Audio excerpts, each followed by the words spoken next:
যে আমরা নাম জপ করছি কিন্তু মনকে নিয়ন্ত্রণ করতে পারছি না, কি না? আমরা প্রাণায়াম করছি, যেইভাবে আমরা মনকে নিয়ন্ত্রণ করতে চাইছি সেভাবে করতে পারছি না। এই আত্মসাক্ষী ক্রিয়ার কৌশল এত সুন্দর যে তুমি এটা করতে তোমার এক আনন্দ লাগবে। জানো, প্রাণায়াম করতে করতে করতে করতে যখন যখন কিছু না পায় না, কিছু পাচ্ছে না, অথচ সংসার জগতে যা যা গন্ডগোল তাই আমার সাথে হচ্ছে, তখন কিন্তু প্রাণায়াম আর করতে ইচ্ছা করে না, তাই না? কিন্তু আত্মসাক্ষী ক্রিয়া এমন একটা ক্রিয়া, তোমার প্রথম দিন থেকে তোমার সঙ্গে কাজ করবে। তাহলে এটা এটা কোন মহলে এই সাধনাটা ছিল? সুখদেবজি কেমন? এইবার আসো জনক রাজার গুরুকে, অষ্টবক্র। কথাটা বোঝা যাচ্ছে? এইবার এই জায়গা থেকে এসছে আত্মসাক্ষী ক্রিয়া বা সাধনা। অষ্টবক্র গীতা পড়েছো কেউ? হাত তোলো তো। অষ্টবক্র গীতা সব মাথার উপর দিয়ে বেড়ে গেছে না? হ্যাঁ।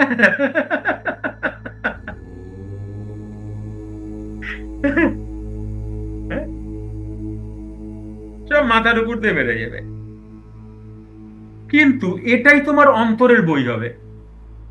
এইখানে যা লেখা আছে এটাই তোমার অন্তর হবে, যদি একে একে তুমি বুঝতে পারো। পড়ে বুঝবা না, কেউ যদি বুঝিয়ে দেন জায়গাগুলোকে, তাহলে তুমি বুঝতে পারবে। বুঝতে পেরেছো?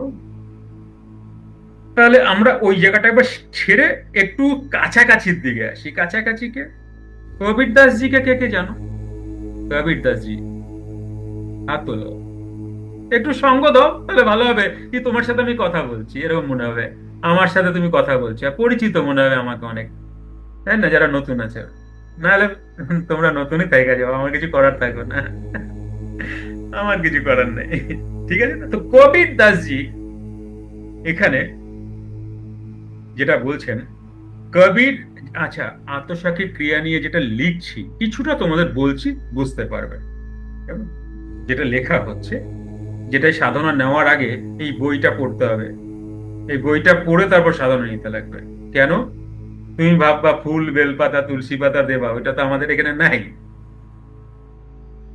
তাহলে তুমি এবার সাধনা নেওয়ার পরে তুমি নিজের প্রতি নিজের, এটা কি হইলো, আমি কেন নিলাম, আমি তো কিছুই বুঝি না, ফুল বেলপাতা কই, মূর্তি কই, তাই না? তখন তুমি বিপদে পড়ে যাবা। তো আগে বই পড়ো, বোঝো, তারপরে আসো। কেমন? এটা গেল একদিক। আরেকটা দিক হচ্ছে, সংসারে তোমাকে ঈশ্বর পেতে হবে না, দরকারই নাই। ভালো কথা শোনো, তোমার ঈশ্বরের দরকারই নাই। তুমি তোমাকে ভালো রাখতে চাও তো, হ্যাঁ কি না? এক নম্বর কথা তো তুমি, তুমি না থাকলে জগৎ কই? তুমি না থাকলে জগৎ কোথায়? জগৎই তো নাই, কিছু কোনো অস্তিত্বই নাই এই পৃথিবীর, তুমি যদি নাই। এবার তুমি কোনটা তুমি মনে করতেছো জানো? তুমি তোমার মন। তো দেখো, তুমি তোমাকে কি চেনো? তোমার মন। কেন তোমার মন? মন আজ তোমাকে যেমন ডোবাচ্ছে তেমন ডুবছো, যেমন নাকানি চোবানি খাওয়াচ্ছে তেমন। এটা তো কথা ছিলই না। আতসাক্ষী ক্রিয়া যেখানে বলছেন, এখানে কথাই ছিল না। এইভাবে তো তুমি তো মনের রাজা, তুমি তো মনের ওপরে তুমি রাজ করবে না, কিন্তু উল্টো হয়ে যাচ্ছে। এখানেই আত্মসাক্ষী ক্রিয়া কাজ করবে। এই যে সংসারের কত গন্ডগোল না, মানসিক স্টেট বারবার নষ্ট হয়, এ ধোকা দিয়ে যায়, ও ধোকা দিয়ে যায়। এই যে দেখো, এত ডিভোর্স, এত সাংসারিক অশান্তি, এটা তো গেল রিলেশন। ঠিক আছে, এরপরে প্রফেশন, তুমি প্রফেশন কিভাবে করবে, বিজনেস, টোটালটা। যারা নিজেকে ভালো রাখতে চাও তারাও এটা জানতে পারো, আর যারা সাধনা করতে চাও তারাও জানতে পারো। এটা সবার জন্য উপযোগী। কেমন? আর এখানে সব থেকে বড় কথা কি জানো? তোমার স্বাধীনতাকে হাতই দেওয়া হয়নি। তোমাদের সবার কিন্তু একটা স্বাধীনতা আছে জানো। তোমাদের সবার কিন্তু একটা বোঝা আছে জানো, যেই বোঝা বইছো তোমরা, জানো? সেই বোঝাটা কিসের বোঝা? তোমার বুদ্ধি বিবেচনার, তোমার জ্ঞানের বোঝা, যেটা বইছো তুমি। এর একটা বোঝা আছে কিন্তু। এবার ওই যে তুমি যা যা জানো, তা যদি না হয়, তুমি কিন্তু রাগ করবা। বোঝো নাই?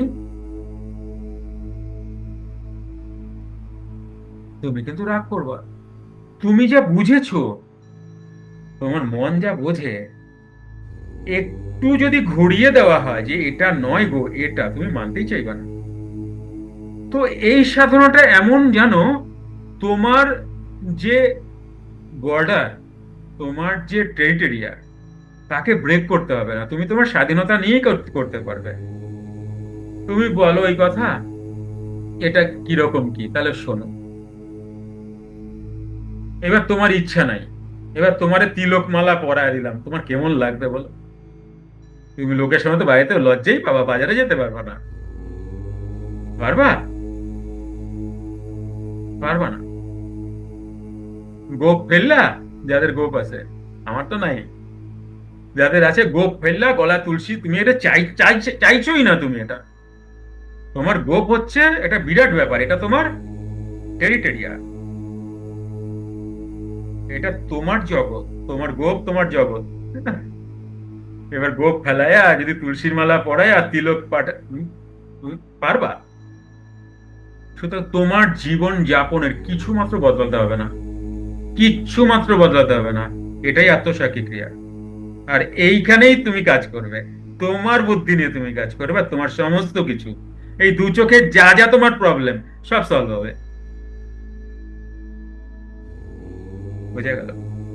তাহলে কবির দাস যেটা লিখেছি, বই আকারে আসছে, এটা এটা কাঁচা লেখা, এর উপরে আরো কিছু হবে, কেমন? তবুও তোমরা শুনে নাও বিষয়টা। কবির দাস দোহা এবং ভজনগুলিতে সাক্ষী ভাব, হ্যাঁ, নিরপেক্ষ দ্রষ্টা হওয়ার বিষয়টিকে আধ্যাত্মিক উন্নতির একটি অন্যতম প্রধান শর্ত হিসাবে উল্লেখ করেছেন। কবির দর্শন অনুযায়ী সাক্ষী ভাব হলো নিজের মন, শরীর এবং সংসারের সমস্ত ঘটনাকে কোনো প্রকার মোহ বা আসক্তি ছাড়া দূর থেকে পর্যবেক্ষণ করা। কেমন? সহজ ভাষায় বুঝবা? তুমি ট্রেনে উঠেছো, জানলার পাশে বসেছো, যা দৃশ্য তোমার সামনে দিয়ে যাচ্ছে, তুমি একটার সাথে জড়িত? ভালো করে বোঝো কিন্তু। তুমি জানলা দিকে তাকিয়ে আছো, যা দৃশ্য যাচ্ছে, তুমি কোনোটার সাথে লিপ্ত? এটা যাচ্ছে চলে যাচ্ছে, এটা যাচ্ছে চলে যাচ্ছে, এটা যাচ্ছে তুমি কোনোটার সঙ্গে কিন্তু লিপ্ত না। ঠিক এমন যদি জীবনটা হয়, অথচ তুমি সুখী, কেমন হবে? কবির দাসের মতো সাক্ষী ভাবের যে মূল কথাগুলো, সেগুলো কেমন দেখো। সংসার এবং মায়ার জালে জড়িয়ে না পড়ে একজন দর্শকের মতো সবকিছু দেখাই হলো সাক্ষীভাব। একজন দ্রষ্টা বা সাক্ষী মনে করে তখন তার থেকে অহংকার, মানে অহংকার থেকে দূরে দূরে থাকা। কবির দাসজি বলছেন সংসারে সুখ এবং দুঃখ দুই ক্ষণস্থায়ী। না, তো দুঃখটা বেশিক্ষণ চলে না গো, সুখটা তো তাড়াতাড়ি চলে যায়, তাই না? সংসারে দুঃখটা অনেকক্ষণ থাকে, জমায়া থাকে, মনে হয় বরফ পড়ছে, নড়েই না দুঃখ, তাই না? না, ব্যাপারটা এরকম না। ব্যাপারটা হচ্ছে যে আমাদের মন সব সময় ভালো মন্দের বিচার করে, করে কি করে না? অশান্ত থাকে। কবির দাসজির মতে মনের চিন্তাকে জোর করে না থামিয়ে সেগুলোর দিক থেকে কেবল নজর রাখলেই তোমার মন শান্তি পাবে। এইবার কি টেকনিক আছে কিভাবে তুমি এটা করবে, সেটাই তো দীক্ষাতে পাবে।